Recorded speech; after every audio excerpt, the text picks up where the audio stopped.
Welcome to I Am Capable, a channel to motivate and encourage you to say, I am capable at achieving my goals. In this video we cover 7 ways to take action today. Procrastination is like a security blanket, a child's comfort toy.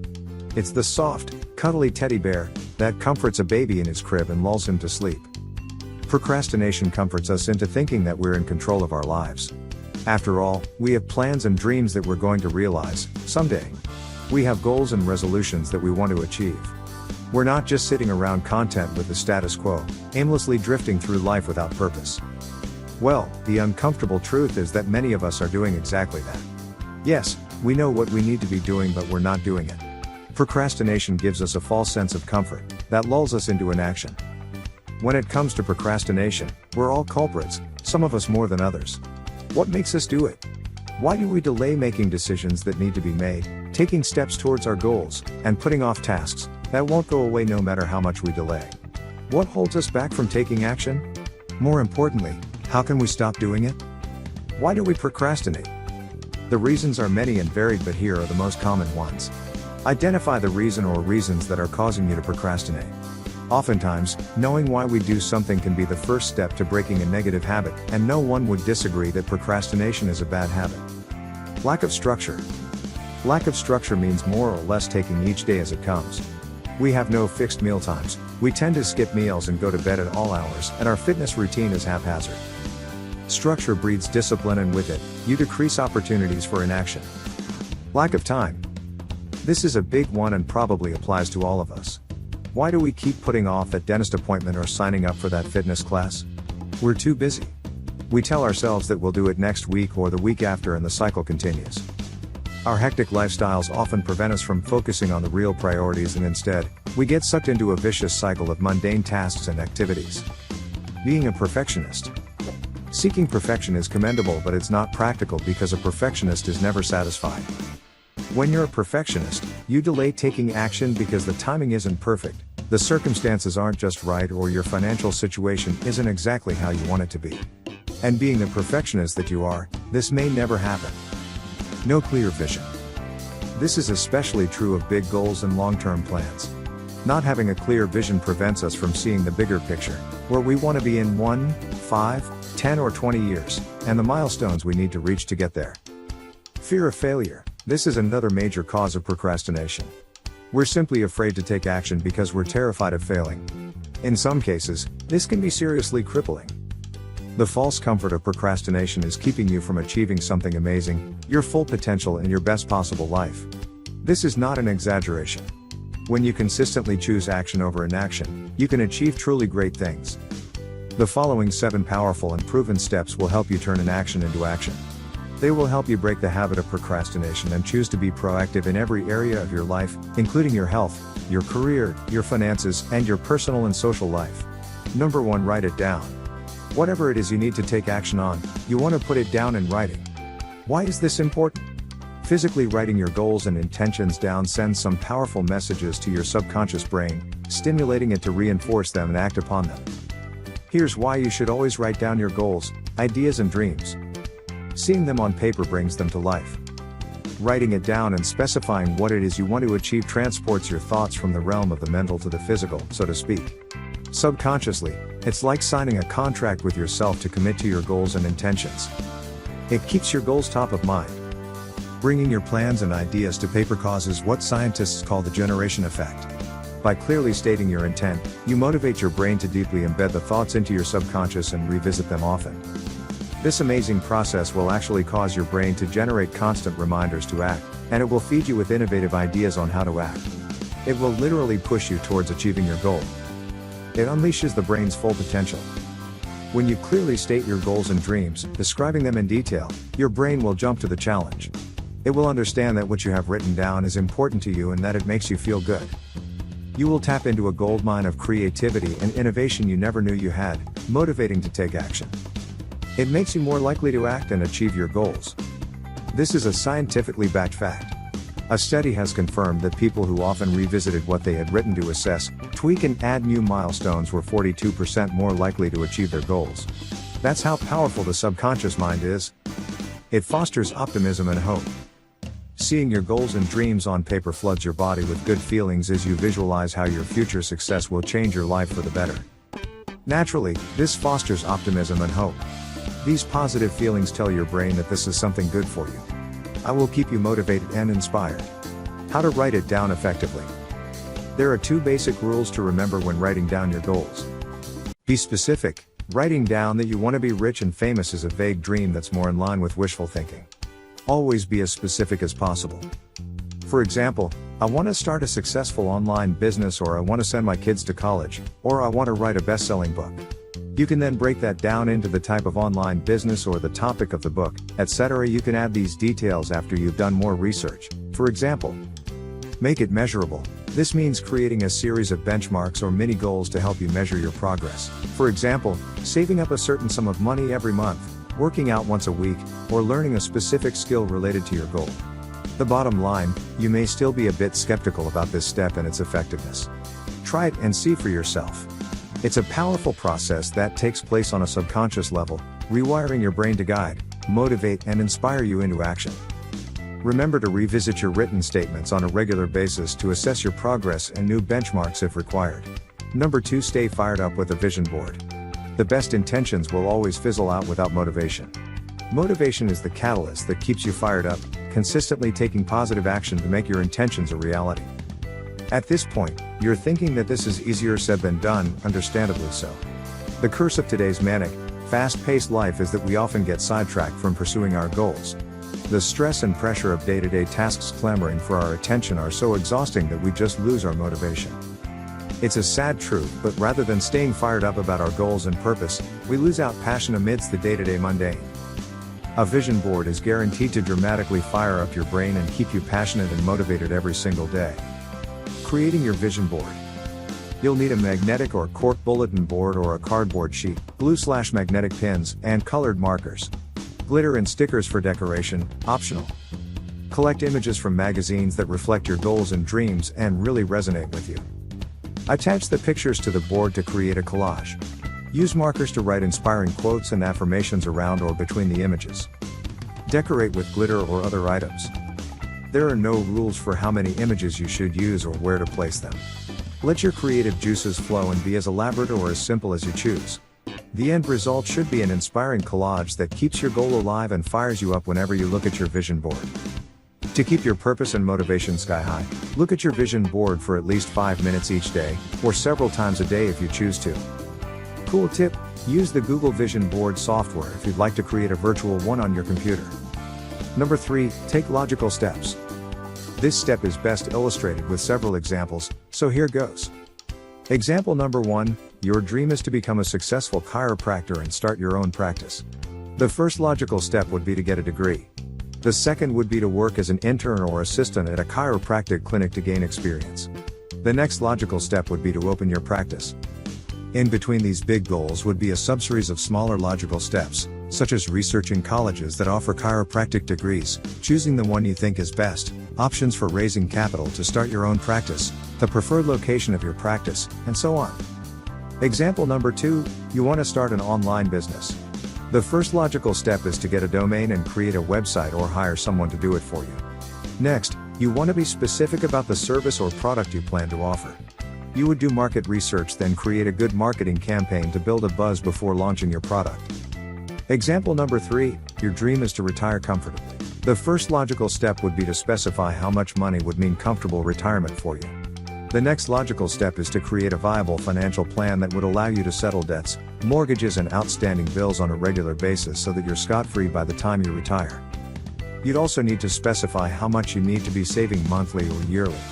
Once this plan is in action, you may consider investing your savings, perhaps in property, to guarantee financial security. Example number 4, acing a job interview. Even something this simple can be broken down into actionable steps that increase your chances of success. For example, you could arm yourself with information about the company you're applying to and its mission statement. Next, you'd want to dress appropriately for the interview depending on the job in question. At the interview itself, you can take action by listening carefully and paying attention to your tone of voice and body language. The bottom line, when you take the time to logically plan for action, everything falls into place and makes your goal very tangible indeed. More importantly, you'll get an amazing sense of achievement with each completed step that brings you closer to your dream. This is additional fuel for motivation and passion that ensures you'll carry on taking positive action. Number 4. Scare yourself into action. This may sound counterintuitive, but it works like a charm. It's especially effective with die-hard procrastinators, but anyone can try it for a good action-boosting push. Negative visualization is when you imagine what will happen if you don't act. More precisely, you create a worst-case scenario of terrible consequences that will result from your inaction. Let's say you've been putting off scheduling your annual medical checkup. You're just too busy, and besides, you feel fine, so there's no rush. Enter negative visualization. By the time you do get around to going, the doctor gives you terrible news. The results of your tests show that you have a fatal disease that's spread beyond control. Had you gone a couple of months earlier, early detection would have given you a fighting chance. God forbid this should ever happen. But just visualize it for a few moments, uncomfortable as it may be. The likelihood is that you'll schedule the checkup on the spot. Or say your long-term goal is to achieve financial security and perhaps retire early in a nice, comfortable home. You know you should be saving more and sticking to a tighter budget, but you keep putting it off. Month after month, you continue to overspend on things you don't really need, living from paycheck to paycheck. Now, imagine an unexpected medical emergency related to yourself or a loved one that overturns your life. You have no significant savings, so you're forced to take out a loan and maybe sell some of your possessions. You get deeper and deeper into debt. Your financial worries start affecting your work performance, and after several warnings and reprimands, you're fired from your job. 10 years later, you're still struggling to settle your debts, and your dream of a comfortable retirement is shattered. This scenario will scare you into immediate action to creating an emergency savings fund, curb spending, invest wisely, and perhaps adopt a more minimalist lifestyle. In short, you'll take sound steps to start building your financial security today. The bottom line, negative visualization scares you into taking action. When you visualize a future when your inaction can horribly affect your life, you take measures to prevent it from ever happening. Just remember that when it comes to negative visualization, the worse the scenario, the better. Some people may find this step extremely uncomfortable at first. You can start with less drastic scenarios and build up as you gradually get the hang of it. Number 5. Take one positive action every day. The goal of this step is to develop the habit of consistently being proactive throughout your day. It's very simple. Find one opportunity every day where you take positive action. Naturally, you can make the intention to take 2 or more positive actions. The more the better. This action doesn't necessarily have to be related to your bigger goal or dream, but can be any decision or action that can be delayed, but isn't. Say it's a Saturday and you have nothing planned for the day. You've been procrastinating about decluttering your overflowing closet. You've just found an opportunity for action. Do it. Likewise, if you're trying to lose some weight, decide to skip dessert that night, or do an extra 20 push-ups during your lunch break. Here's another example. You've been meaning to replace your hallway lighting with LED lights for some time, and you just happen to be passing by the hardware store. You're heading home after a grueling workout at the gym and you're exhausted, and no. Pull up at the store, get out and grab those lights. All it takes is 3 minutes, and believe it or not, you'll feel a great sense of accomplishment. When something needs your attention, don't give yourself time to procrastinate and put it off. Don't take too long pondering over minor decisions or decide to sleep on them. When these types of opportunities come up, just act on them. When you're proactive in this way on a daily basis, no matter how trivial a task or decision may seem to be, you achieve 2 things. 1, you begin to realize how taking action makes sense on so many levels. It makes your life easier, it helps you be more efficient and productive, and it keeps you motivated to work on your bigger life goals. 2, the sense of achievement you will get will further spur your brain into rewiring itself to make decisive action a lifelong habit. Number 6. Find a role model. This step is actually twofold. Finding a role model goes hand in hand with avoiding procrastinators as much as you possibly can. It's a scientifically proven fact that human traits and habits can wear off on others. The more you surround yourself with a certain type of person, the more likely you are to pick up their traits and behaviors.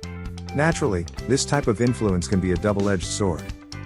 This is why the first step is to avoid the negative influence of procrastinators. We all have them in our lives, and the degree to which they can influence us varies depending on the type of procrastinator they are. The more laid-back ones will usually yawn and say, "What's the rush? The world's not going to come to an end, is it? Chill out, man." The more negative ones will say things along the lines of as if doing it's going to make a difference anyway. "My life couldn't get any worse. I need to get myself together first." But the worst type of procrastinator is one who plays the blame game. This type of person is the perpetual victim. It's not his fault that he doesn't take action because someone or something's always throwing a wrench in the works. Everybody's out to get them, and life keeps throwing hurdles in their way. Nothing that goes wrong in their life is their fault. This type of person is a chronic procrastinator. They rarely take positive action to achieve success or get ahead, they're too busy feeling sorry for themselves. It's not hard to see how being around these types of people can negatively affect you. Avoid being around them as much as possible. Now, your next mission is to find a role model who inspires you and ignites your passion for making your dreams come true. Even better, if this type of person is open to being your mentor, then you're very lucky indeed. A good role model is a doer, not a talker.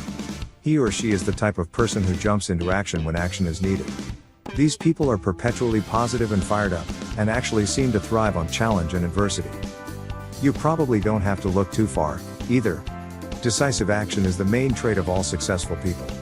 They may be in your workplace, place of worship, or among your family and friends. These are people you want to be around as much as possible. Watch your role model in action and learn from them. Watch how they proactively and decisively work towards success. Observe how they masterfully navigate through challenges and overcome tough situations without overthinking, delaying, or procrastinating.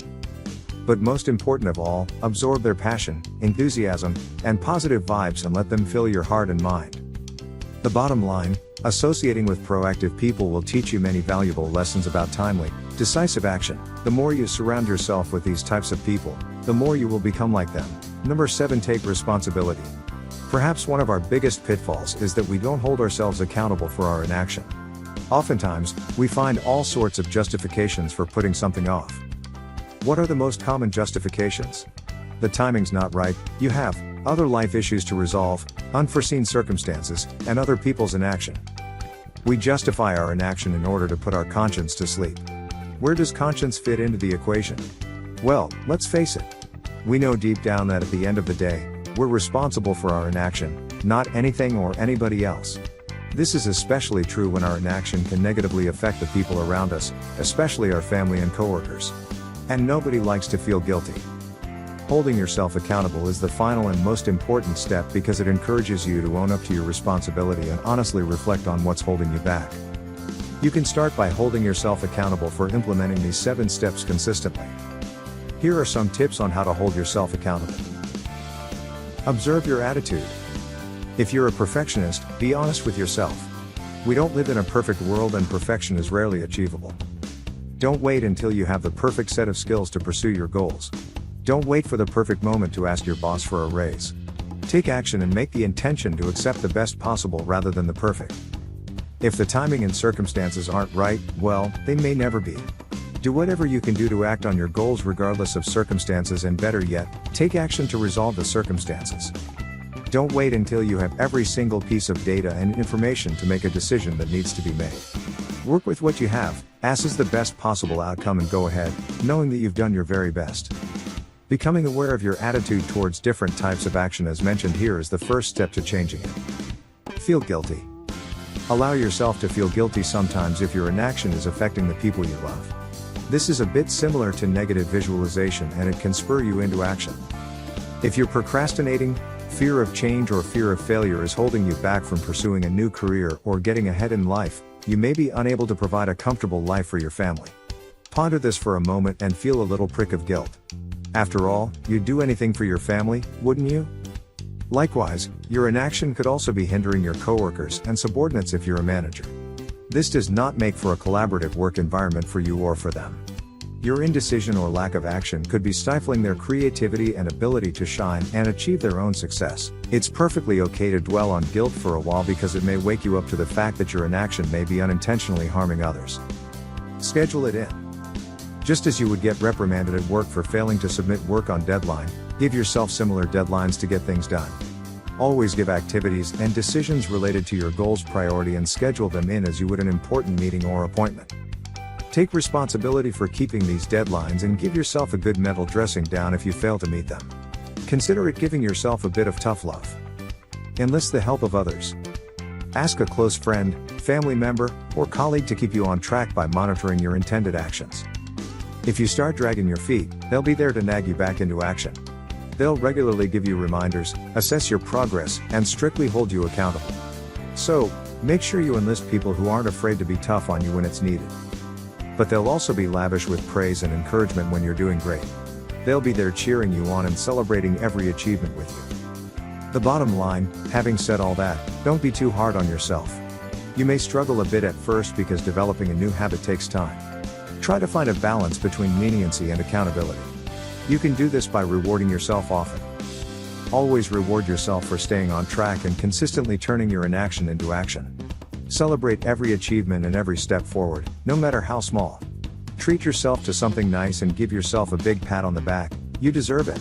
And that's it for this video. I hope you found some key points to help you say I am capable. Be sure to check out the links in the description for our line of I Am Capable merch and other helpful motivational tools.